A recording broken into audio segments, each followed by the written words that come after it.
بسم اللہ الرحمن الرحیم الحمد للہ وکفا والسلام علی عبادہ الذین اصطفیٰ اما بعد۔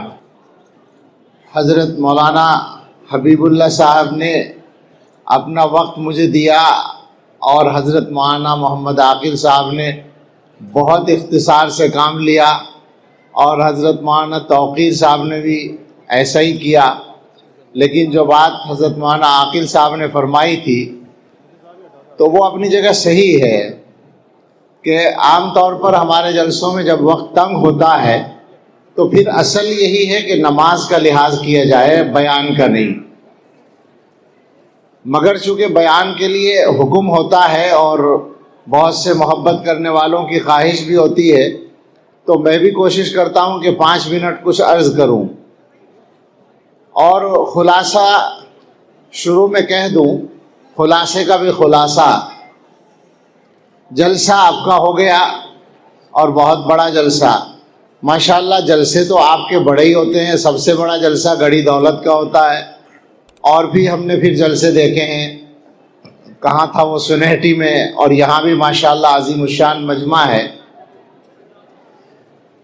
ذرا سا اس بات پر غور کریں کہ ہم لوگ بہت بیانات سنتے ہیں اور یقیناً ان بیانات سے جو علماء کی طرف سے فائدہ پہنچانے کا کام ہونا چاہیے وہ ہوتا ہے، مگر نتیجہ بہت زیادہ ہمارے حصے میں نہیں آتا۔ اس کی وجہ کیا ہوتی ہے کہ ہمارا جلسے میں شرکت سے جو ارادہ ہوتا ہے وہ نہیں ہے جو ہونا چاہیے۔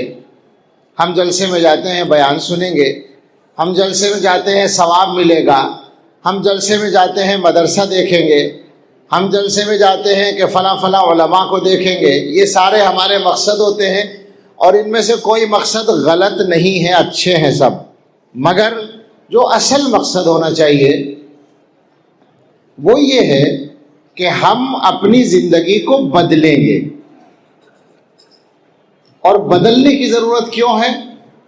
اس کی وجہ بالکل سیدھی سادی ہے کہ ہر آدمی ذرا سا غور کر لے، جیسی زندگی فی الحال وہ گزار رہا ہے ایسی زندگی لے کر اللہ کے پاس جانا پڑے تو کیا کام چل جائے گا؟ کیا سیدھے سیدھے جنت میں جانے کا موقع مل جائے گا؟ کہ اللہ تعالیٰ خوش ہو کے استقبال کریں گے؟ ہم میں سے ہر آدمی اپنے بارے میں جانتا ہے، تو ہر آدمی صرف اپنے بارے میں غور کرے۔ اگر زندگی ایسی نہیں ہے اور یقیناً نہیں ہے تو بدلنے کی ضرورت ہے۔ تو یہ بات طے کر لیں کہ ہمیں اپنے آپ کو بدلنا ہے۔ آپ نے صبح سے بہت سے بیانات سنے ہوں گے اور ہر عالم نے ہماری ضرورت کا بیان کیا۔ اب ہم سب یہ طے کریں کہ ہم نے جو سنا ہے اس کی روشنی میں اپنے آپ کو بدلنا ہے۔ اس کے لیے کیا کریں گے؟ ہر آدمی اپنے بارے میں سوچے کہ میں کون کون سی غلطی کرتا ہوں، کہاں کہاں انگلی رکھنے کی گنجائش ہے، کون کون سا گناہ مجھ سے ہوتا ہے۔ کوئی بھی آدمی سارے گناہ نہیں کرتا، یہ پکی بات ہے۔ ہمارے حضرت اس کو بہت سمجھا کے کہتے ہیں کہ کوئی بھی آدمی سارے گناہ نہیں کرتا، اور یہ جو مجمع ہے دیندار لوگوں کا یا دین سے محبت رکھنے والوں کا، عام طور سے بہت سارے گناہوں سے بچا ہوا ہوتا ہے ہر آدمی، مگر 2-4 گناہوں میں پھنسا ہوا ہوتا ہے، اور وہ 2-4 ہی آدمی کو اللہ تک پہنچنے میں رکاوٹ بن جاتے ہیں۔ تو ہم سب اپنے اپنے بارے میں بار بار کہہ رہا ہوں، ہر آدمی اپنے بارے میں غور کرے۔ بڑے مجمع میں یا چھوٹے مجمع میں بھی ایک گڑبڑ یہ ہوتی ہے کہ علماء بیان کرتے ہیں اور ہر سننے والا یہ سمجھتا ہے کہ مجھ سے نہیں کہا جا رہا، اس پورے مجمع سے کہا جا رہا ہے۔ کیا فائدہ ہوا؟ اگر ہر آدمی اپنے آپ کو مخاطب نہ سمجھے تو کوئی بھی نہیں بچا، سب الگ ہو گئے، اسی لیے فائدہ نہیں ہوتا۔ میں دیکھتا ہوں کہ بہت سے علماء سخت بولتے ہیں، بعض لوگ مجمع کو مخاطب کر کے گھٹیا بات بھی کہہ جاتے ہیں، تم حرام خور ہو، تم ایسے ہو، تم ویسے ہو، اور جوشیلی باتیں سن کر مجمع میں داد ملتی ہے کہ صاحب بڑے اچھے مقرر ہیں، لیکن ایمانداری سے بتائیں کہ وہی مولانا، وہی مقرر اگر آپ کو اکیلے کو اس میں سے کوئی بات کہہ دے تو لڑائی ہوگی یا نہیں؟ ناراض ہوں گے یا نہیں؟ پورے مجمع میں بیٹھ کر آپ اچھا سمجھ رہے ہیں، اکیلے کو کہہ رہے ہیں تو ناراض ہو رہے ہیں۔ اس کا مطلب یہ ہے کہ جب وہ مجمع میں بول رہے تھے تو آپ نے یہ سمجھا تھا کہ مجھے نہیں کہہ رہے ہیں، اور جب مجھے نہیں کہہ رہے تو مجھے ناراض ہونے کی کیا ضرورت ہے؟ تو اب میں آپ سے کہتا ہوں کہ میں آپ میں سے اکیلے آدمیوں سے کہہ رہا ہوں کہ جو سنا ہے اس کو سامنے رکھ کر اپنی زندگی کو بدلنا ہے۔ کوئی آدمی یہ دیکھے کہ میری زندگی میں جھوٹ ہے، میں جھوٹ بول دیتا ہوں، تو آج سے وہ توبہ کر لے کہ مجھے جھوٹ نہیں بولنا۔ ابھی مولانا نے بتایا گالی دینے کے بارے میں، تو اس پورے مجمع میں جتنے لوگ بھی ہیں، ہر آدمی سوچے، کوئی آدمی یہ دیکھے کہ میرے مزاج میں یہ بات ہے کہ میری زبان سے گالی نکلتی ہے، ابھی توبہ کر لے وہ کہ میں آج کے بعد گالی زبان سے نہیں نکالوں گا۔ کوئی آدمی یہ دیکھے کہ میری زندگی میں نماز کی پابندی نہیں ہے، تو بس ابھی طے کر لے کہ آج سے میری نماز نہیں چھوٹے گی۔ ہر آدمی اپنا حساب خود لے سکتا ہے۔ اللہ تعالیٰ کا ایک خاص کرم بندوں کے ساتھ یہ ہے کہ اللہ نے بندوں کے گناہوں اور عیبوں کو چھپا رکھا ہے۔ راز ہے اللہ اور بندے کے درمیان، تو یہ راز آپ کسی اور پر فاش نہ کریں، راز رکھیں اپنے اللہ کے درمیان، اور اپنے درمیان معاملے کو ٹھیک کر لیں اور طے کر لیں کہ میری زندگی میں جو گناہ ہے، میں بھی آپ کے ساتھ ہوں، میں بھی اس وقت دوبارہ پھر توبہ کرنے کا ارادہ کر رہا ہوں، روزانہ کرتا ہوں الحمدللہ، اس وقت بھی آپ کے سامنے کرتا ہوں، آپ بھی کر لیں۔ ہم میں سے ہر آدمی سوچے میری زندگی میں جو گناہ ہے آج سے میں وہ گناہ چھوڑوں گا انشاءاللہ، جو بھی گناہ مجھ سے ہوتا ہو۔ یہ بہت ضروری ہے، اس کے بغیر حالات بدلنے والے نہیں ہیں۔ بھائیو، حالات اس طرح کے ہیں کہ ہم سب اپنے اللہ کو ڈھنگ سے راضی نہ کر لیں اگر، اور اپنے حالات کو صحیح نہ کر لیں اگر، تو حالات خرابی کی طرف جا رہے ہیں، جا چکے ہیں۔ جو حالات اس ملک میں پیش آ رہے ہیں، اور اس ملک کی بات نہیں ہے، یہ علماء جو واقف ہیں حالات سے وہ جانتے ہیں کہ جو مسلم ممالک کہلاتے ہیں ان میں بھی یہ صورتحال ہے۔ بہت سادہ لفظوں میں عرض کروں، اللہ کی شریعت پر عمل کرنے میں رکاوٹیں ہر جگہ آ رہی ہیں۔ اللہ کی شریعت پر عمل کرنا یہ ہماری ذمہ داری ہے مسلمان ہونے کی حیثیت سے، اور اللہ تعالیٰ اپنے بندوں کو شریعت پر عمل کرنے کی آسانی دیتے ہیں۔ یہ اللہ کی نعمت ہوتی ہے، اللہ کی ضرورت نہیں ہوتی۔ اللہ تعالیٰ بالکل بے نیاز ہیں، اللہ بے نیاز ہیں، اپنے کرم سے ہمیں ایسا موقع دیتے ہیں کہ ہم آسانی سے شریعت پر عمل کر سکیں، لیکن یہ نعمت ہم نے میں نہیں کہتا گنوا دی ہے، لیکن ہم نے اس نعمت کی جیسی قدر کرنی چاہیے تھی ویسی کی نہیں ہے۔ ہمیں نماز ہر جگہ پڑھنے کی سہولت حاصل تھی، مگر ہم نے اپنے گھروں میں بھی نماز چھوڑی ہے۔ ان علماء سے پوچھو، ان میں سے سب سے ادنا فرد میں ہوں، میں آپ کو کہتا ہوں کہ ہم نے جہازوں کے دروازوں پہ نمازیں پڑھی ہیں، ٹرینوں کی سیٹوں پہ تو بہت پڑھی ہیں، ایئرپورٹ پہ پڑھی ہیں، اسٹیشنوں پہ پڑھی ہیں، بسوں میں پڑھی ہیں، اور ہر جگہ دوسرے بھائیوں نے زیادہ مدد کی ہے نماز پڑھنے میں، مگر اب ماحول بدل رہا ہے۔ کیوں؟ اس لیے کہ ہم سے قدر نہیں ہوئی ہے۔ تو بدلیے اپنے آپ کو، ورنہ حالات خراب ہوتے چلے جائیں گے، اور ہم لوگ اتنے کمزور ہیں کہ خراب حالات میں، مشکل حالات میں دین پر چل سکیں اور ایمان پر باقی رہ سکیں۔ اللہ ہی کا کرم ہو تو ہو سکتا ہے، ورنہ ہماری یہ حیثیت نہیں ہے۔ تو اس لیے اس بڑے جلسے اور بڑے مجمع کے ذریعے یہ پیغام پہنچنا چاہیے کہ ہم میں سے ہر آدمی کو بدلنا ہے، اپنے گھروں کو بدلنا ہے، اپنے آپ کو اور اپنے گھر والوں کو جہنم سے بچانے کا انتظام کرنا ہے۔ یہ ایک خاص ڈیوٹی ہے جو اللہ کی طرف سے ہم سب کے لیے مقرر ہے۔ اور آخر میں یہ بات کہ یہ مدرسے دین پر قائم رہنے کے لیے ہمارے پاس اللہ کی طرف سے جتنے ذریعے ہیں ان میں سب سے مضبوط ذریعہ مدرسہ ہے، سب سے مضبوط، صاف بات ہے بالکل۔ دین کے سارے کام ہیں اور ہمارا سب سے تعلق ہے، لیکن سب کا جو مرکز ہے اور سب کا جو مضبوط سہارا ہے وہ مدرسہ ہے۔ اور یہ بات آپ سمجھے نہ سمجھے دوسرے اچھی طرح سمجھتے ہیں، آپ بھی سمجھ لیں گے تو آسانی ہو جائے گی۔ یہ مطلب نہیں ہے کہ آپ نے سمجھا نہیں ہے اور کچھ کیا نہیں ہے.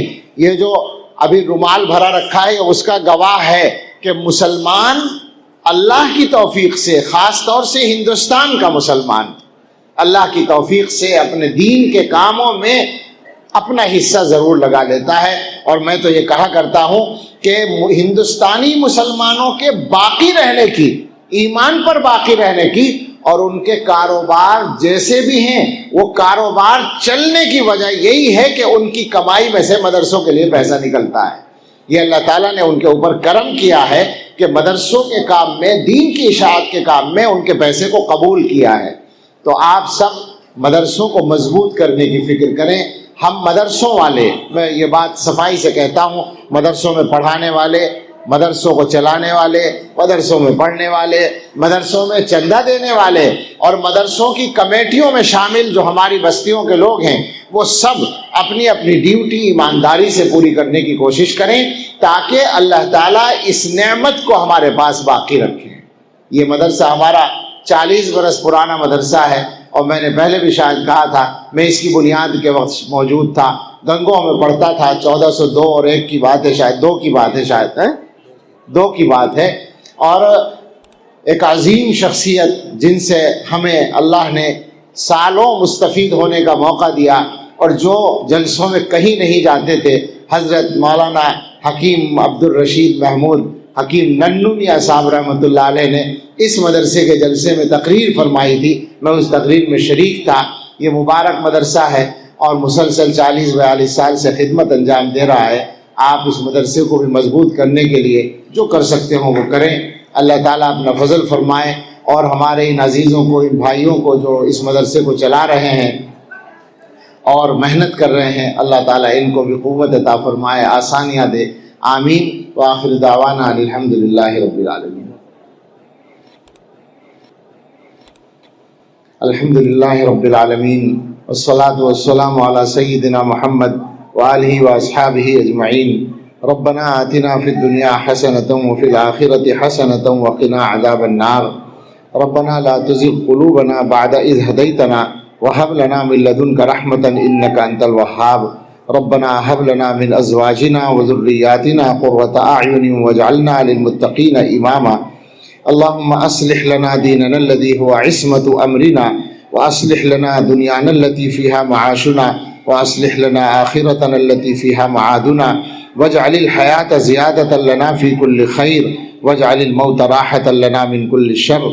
اللهم آت نفوسنا تقواها وزكها انت خير من زكاها انت وليها ومولاها.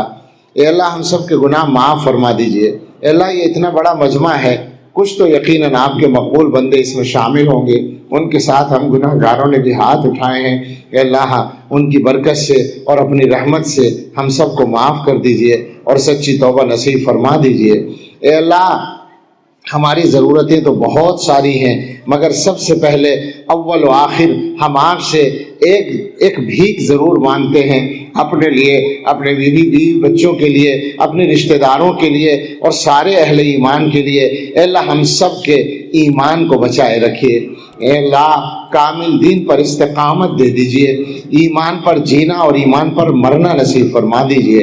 اے اللہ بیماروں کو شفا دے دیجئے، مقروضوں کے قرض ادا کرا دیجئے، بے گھروں کو گھر دے دیجئے، بے اولادوں کو اچھی اولاد دے دیجئے. ہم سب میں سے جس کے سامنے کوئی ضرورت ہے آسانی سے پوری کر دیجئے، جو پریشانی ہے وہ دور کر دیجئے، کاموں میں جو رکاوٹ ہے اللہ وہ دور فرما دیجئے. اے اللہ ہمارے والدین یا متعلقین یا اساتذہ و مشائخ یا اہل ایمان میں سے جو بھی آپ کے پاس پہنچ چکے ہیں ان سب کی مغفرت فرما دیجئے. مولانا قیصر صاحب کی بھی مغفرت فرما دیجئے.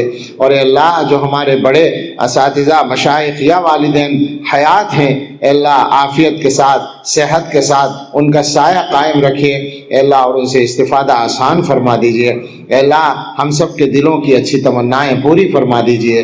اے اللہ ہم سب کے رزق میں، عمر میں، دین میں برکت عطا فرما دیجئے، گھروں میں برکت فرما دیجئے، اولادوں میں برکت فرما دیجئے، اور ہم سب کے دلوں کی اچھی تمنائیں پوری فرما دیجئے۔ اللہ دین کے سارے شعائر کی حفاظت فرمائیے اور تمام مدارس کی حفاظت فرمائیے۔ اے رب کریم، اے رحمان الرحیم، ہم آپ کے بندے ہیں، بہت گندے ہیں، بہت کمزور ہیں، مگر ہم آپ کا کلمہ پڑھنے والے ہیں۔ ہم یہ آپ پر ہمارا کوئی احسان نہیں ہے، آپ کا کرم ہے کہ آپ نے ہمیں کلمہ پڑھنے کی توفیق دی ہے۔